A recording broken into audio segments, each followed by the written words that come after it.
सहारा group के प्रमुख सुब्रत रॉय का लंबी बीमारी के बाद मंगलवार को मुंबई के एक प्राइवेट अस्पताल में दिल का दौरा पड़ने से निधन हो गया।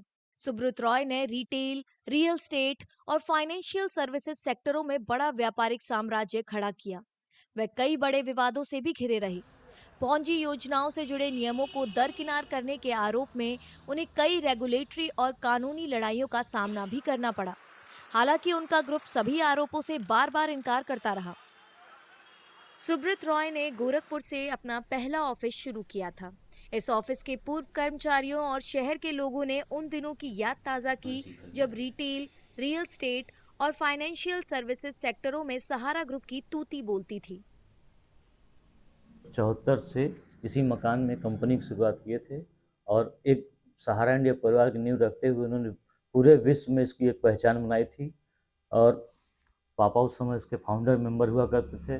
मैं कंपनी का विधिक सलाहकार भी हूँ गोरखपुर का। और उनके निधन से आज मैं बहुत बहुत दुखी हूँ। लगता है जैसे दूसरा गार्जियन मैंने आज खो दिया है। दीवान बाजार में सबसे पहले जो है ऑफिस सहारा की सामने हुआ करती थी, और इसके बाद जो आगे चौरैया गोला से जो नखास की तरफ रास्ता जाता है, वहाँ पे इनकी दूसरी ऑफिस थी।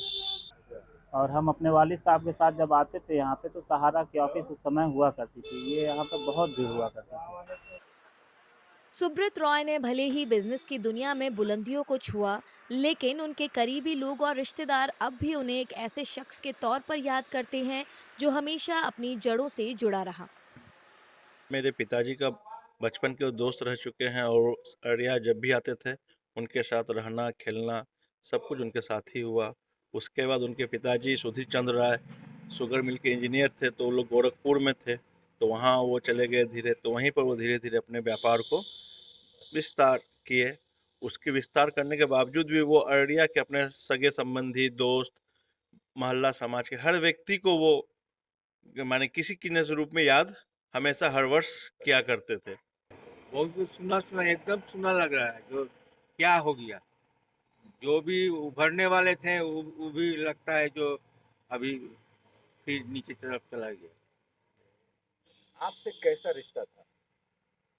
मामा भागने का रिश्ता था, एक ही उम्र का था, मारपीट भी होता था, सब कुछ होता था।